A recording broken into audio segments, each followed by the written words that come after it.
Duela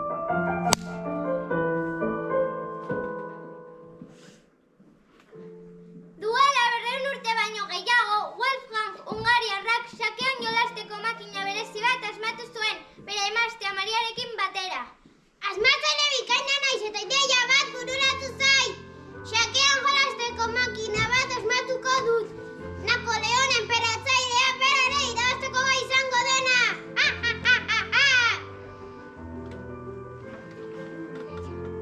Lagunduko zaitut! Wolfgang lanean jarri eta berezkoekin makina berezi hau eraiki zuen. Turkiar itxura zuen, panpin bat kutxa handi baten atzean ipini zuen. Kutxaren barruan edozein sake jokalari sartzeko lekua utzi zuen eta bertatik gai izango zen sake piezak mugitzeko. Gora asmakuntzari! Dena prest dudanean Europako sake jokalari trebeenak bidatuko ditut. Nire makinaren barruan sartu eta dozen sake jokalari irabazteko!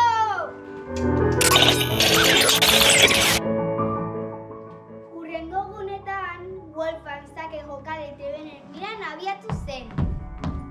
Egunon, berri on bat daukat. Sakean jolasteko makina berezi bat eraiki dut. Edozein sake jokalari irabazteko gai dena, baina truko berezi bat dauka. Makinaren barruan pertsona sartzeko lekua dago, aurkaria ikusi gabe. Modu honetan, makina edozein jokalari irabazteko gai izan daiteke. Napoleon enperatzailea bera ere.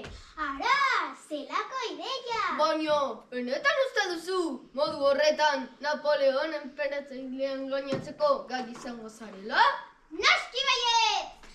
Egun horretan, bertan, Wolfgang idazkaritxaren bila joan zen, Napoleonentzat eskutitz bat idazteko.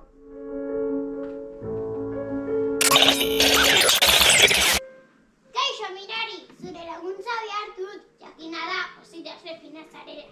Hori dela eta zure letra txukunarekin nire zandakoak idazkia eskatuko nizuke.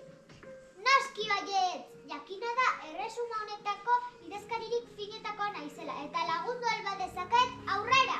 Baduzu luma prest? Hemen daukat papera, luma eta tinta nahi duzunean. Enperatzaile jaun agurgarria. Sake jokalari trebea zarela jakinik, Turkiarra izeneko makina baten kontra sake partida bat jokatzera gonbidatzen zaitut. Zure sake trebetasunez baliatuz. Ziur nago, makina baten kontra lehiatzeko ausardia izango duzula. Begirunez, agurtzen zaitu Wolfgang von Kapelle eta Maria Frantzis.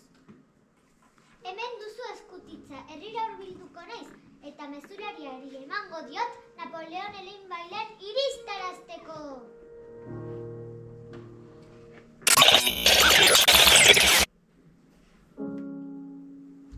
Aste bat beranduago Napoleon eta Wolfgang asmatzailearen sake jokalariak lagunak herrian elkartu ziren. Egunon, Napoleon! Egunon, non dago sake tramankulu zahar hori? Bien bitartean sake jokalari trebetako bat makina barruan sartu zen Napoleon konturatu gabe.